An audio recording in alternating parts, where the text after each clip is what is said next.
Chelsea played over 60 minutes with 10 men and still managed to stop the Premier League's best team in Arsenal from taking all 3 points. And in this video, we're going to be taking a look at how they did it. We're going to be taking a look at the tactics that Enzo Maresca used to not only help his side dominate Arsenal when they had 11 men, but also keep them at arm's length when they had 10, and put in one of the best performances we've seen from Chelsea this season.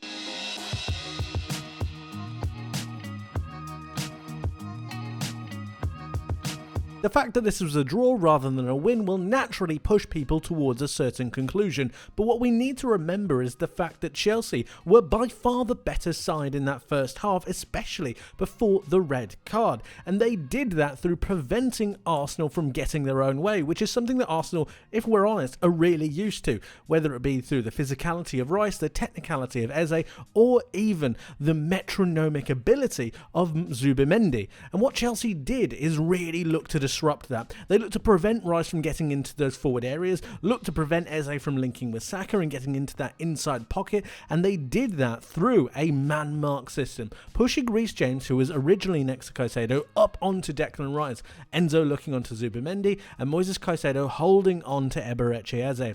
This naturally started to shift what would normally be a dominant Arsenal midfield, something that they are used to having now in the Premier League, and it started to shift it towards Chelsea's way.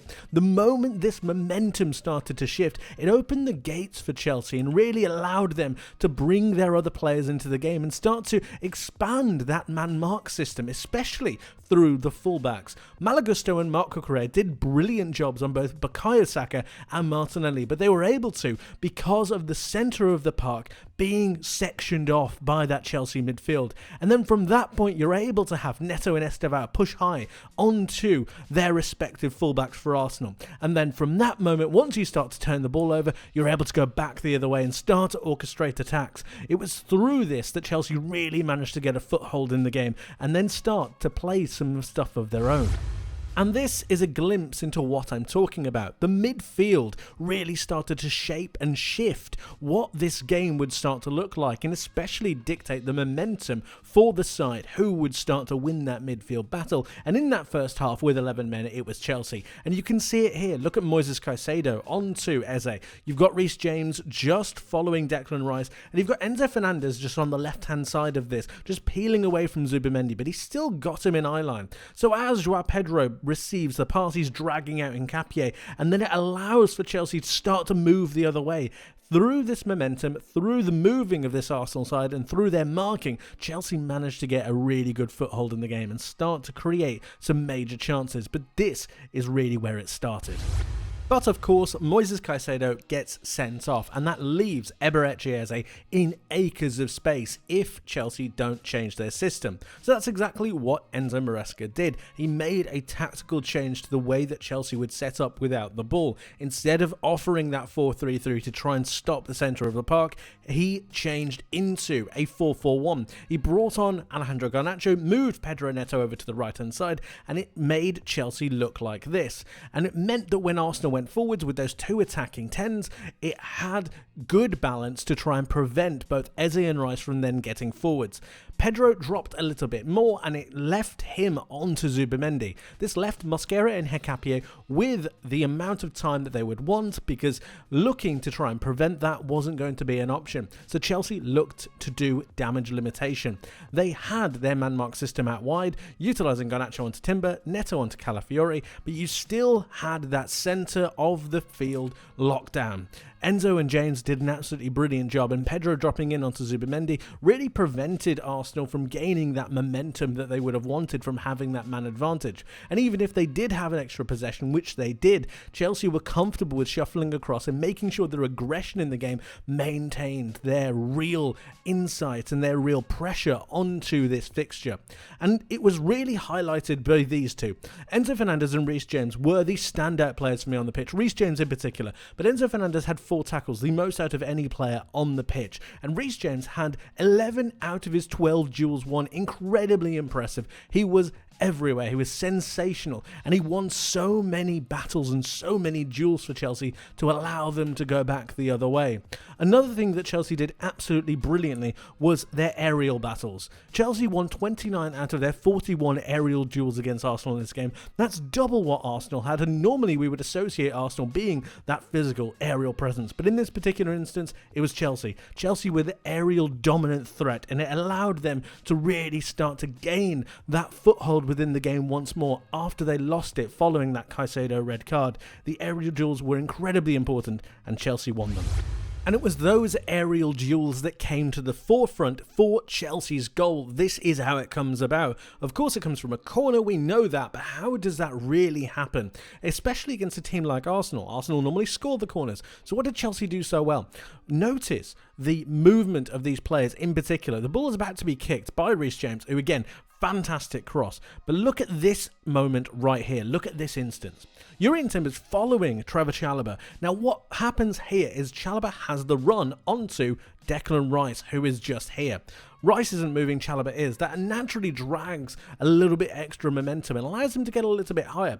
Second to that, Jurrien Timber is not blocking this run, which means that he has that run onto Declan Rice. So as the ball gets whipped over, Chalobah actually gets his head onto Declan Rice. Now, so many things need to happen from there, but you're expecting for Declan Rice to win that header. The moment it doesn't, it causes absolute chaos. And because there are so many players shifted towards the front edge of this post or this goal, it means that it loops over towards the back end of the goal, and Chelsea just managed to get the ball in. It goes over these Arsenal players' heads. We got a different still of it right here for you. This is a really good way of seeing it. You've got Trevor Chalobah just managing to get his head onto the ball over Declan Rice, and it loops in towards the back post.